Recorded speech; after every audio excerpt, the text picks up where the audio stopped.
All right, folks, welcome to another episode of Peace, Love, and Guns.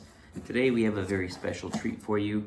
This is a mail call from A1 Micah Chen. He joined my Peace, Love, and Guns Facebook group, and he asked if I might be interested in doing a little review for some of his products that he's selling on his Amazon store. So let's take a look at what we got in the box here. I went ahead and opened this up. He sent out a pair of Actfire Slim Shooter electronic muffs. These are similar in design to the Walker muffs. We'll take a look at these here in a second. He sent out a set of G-Fire handcuffs. Take a look at that. And a Actfire, or actually a Glory Fire brass catcher bag. So let's bust into these things, take a look, and talk about them just a little bit. So first, the main show here, we've got the Actfire earmuffs. Packaging's pretty nice, actually. Tells you what the applications are: noisy environment and sport shooting for your one-handed shooting needs. But yeah, Actfire. So what I can tell you is right off the bat, they look very much like the Walkers.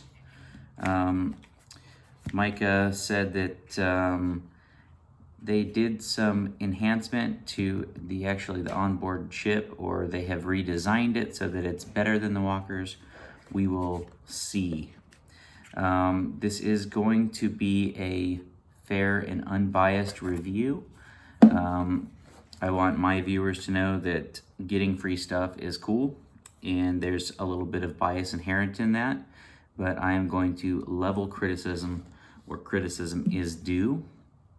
It's kind of funny, if you search Actfire on Amazon, you will see that, well, they've kind of got the whole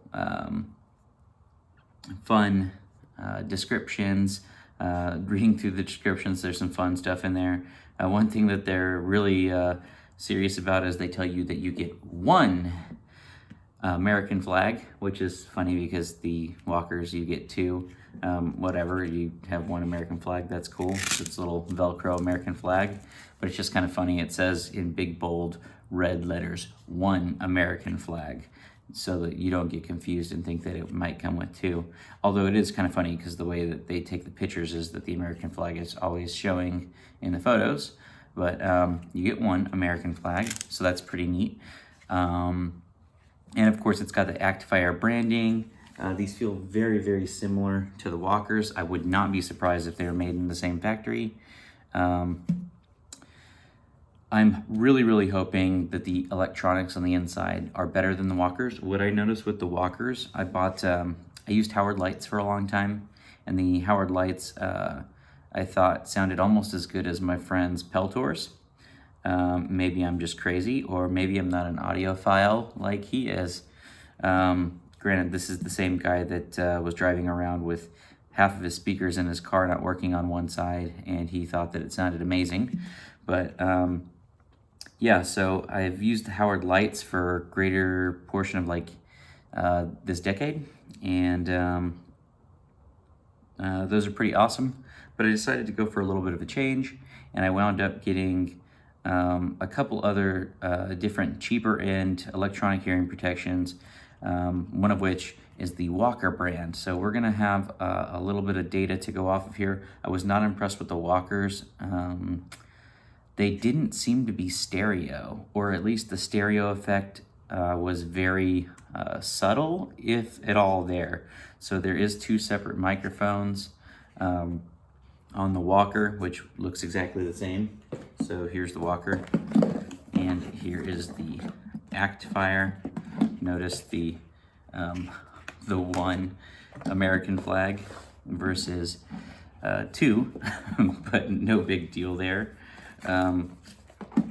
So with the Walkers, my main complaint was that they didn't sound as though it was a true stereo. experience. The walkers also come with this kind of waterproof deal so that you can keep water out of the auxiliary input. Both of these you can like listen to music in them or whatever.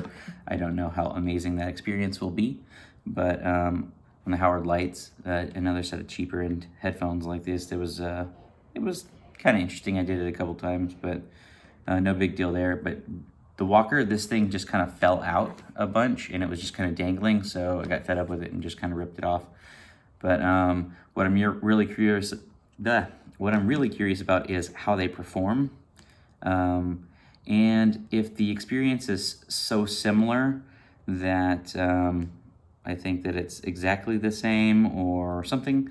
I'm gonna actually rip these apart and take a look and see what the electronics look like. I can tell a difference in the molding here. This has like really sharp, deep, crisp molding in this little section here, versus this seems like it's a little shallower or a little bit more rounded off. I'm sure there's some subtle differences there like that. The black on this edge as opposed to that. I mean, they may be made in the same factory, but all in all, they feel about the same. So only time will tell on that. You're gonna get my full unbiased impressions on this. As of writing, I think you can get this on Amazon for like $40 or less. But that's pretty similar to the walkers, which are like $40 or $50 at Academy or Amazon or whatever the case may be. So yeah, so that's the Actfire hearing muffs. We're gonna do a full review on that and give you our fair and honest impressions. The next thing is the G-Fire, not to be confused with Actfire or Gloryfire. You have the G-Fire handcuffs.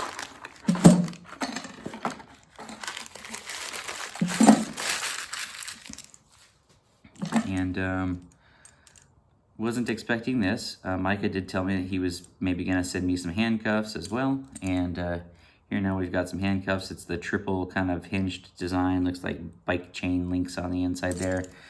I mean, they feel pretty robust from what I can tell. I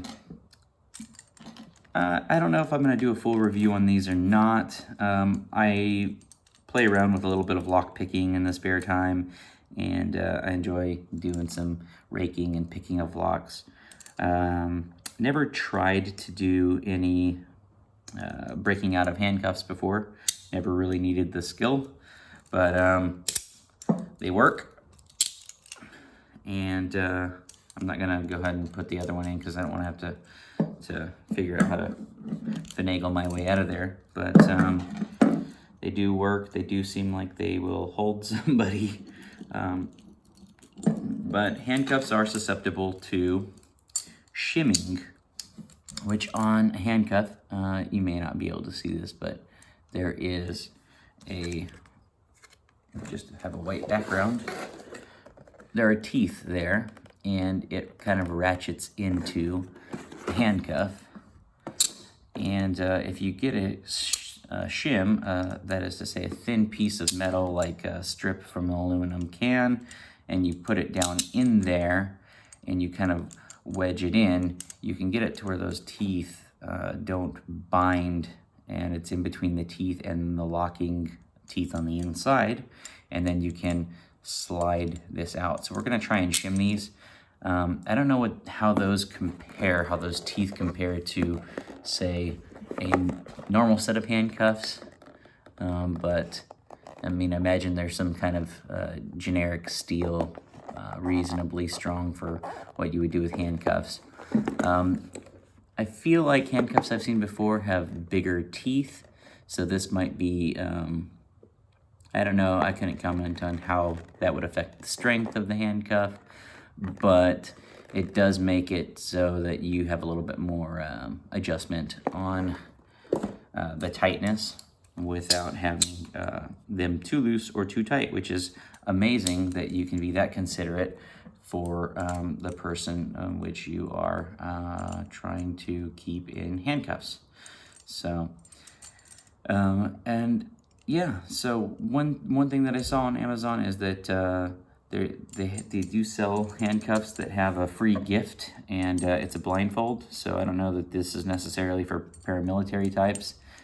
They might be for spicing things up in other areas of your life. This looks a little bit aggressive for that, but maybe that's just for the girls that I go out with. Comment down below if you have any experience or tips with that. So that is the G-Fire handcuffs.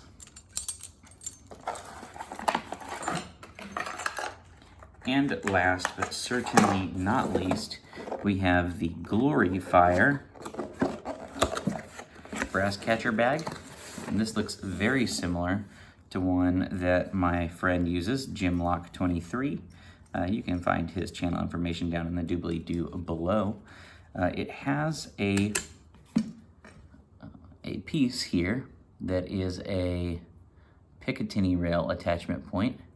It's got an Allen key on that end there, and you would clamp this to the top of your rifle, and then this will slide onto it. There's two little spring-loaded ball detents, and it just kind of ratchets into place, holds in tension up against the side of your weapon. Hold it like this because that's how an AR-15 or most right-handed guns would be. And your shells will launch out into there. There's a bit of a droopiness to the sack here. Comment down below if you experience any droopiness with your sack, and you know, make sure to hit like, comment, and subscribe for more groovy videos like this. But there is a zipper on here so that you can empty the brass out while still having this on the gun, zip it back up, and then go to shooting. Great for reloaders and the like. The build quality, I mean, looks about as good as you would expect a mesh bag with, you know, some nylon stuff sewn onto it.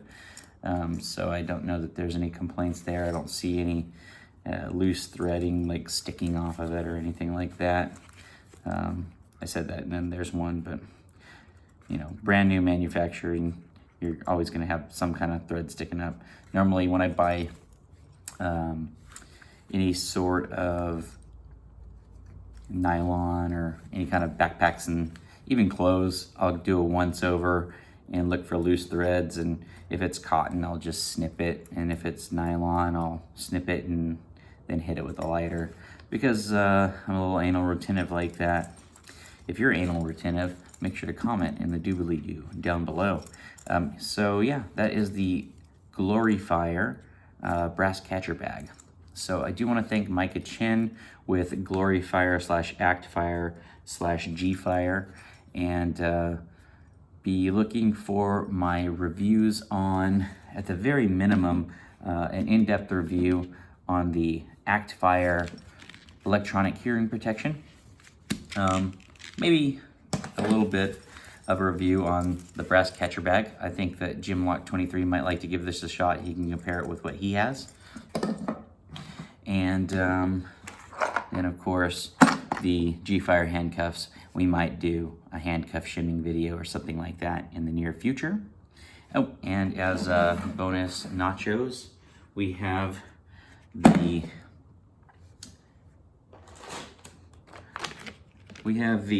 SIG P365 Minimalist holster by Mission First Tactical. It's unique in that the front of it is open here. I feel that anybody that buys this holster, they should know that before they get it. You can kind of see in the artwork on the packaging that it is like that. I didn't know at the time, but you don't actually have to tear into this to look at this. All of the Mission First Tactical stuff is like this. It's just a Ziploc bag. You can open it and take a look. I recommend that you do that to make sure that you do in fact want this holster. One thing of note, being that it's open top like this, it makes it less rigid, and these sides can kind of bend in. They do not recommend that you insert the gun into this holster once you've removed it from the holster. You have to remove the holster from your belt and then put the gun into the holster and then reposition that. This is the appendix carry rig. There is some adjustment to this. I have it really tightened down. It seems like it still wobbles.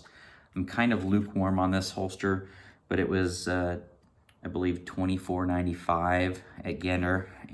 Gander Outdoors, that's a change.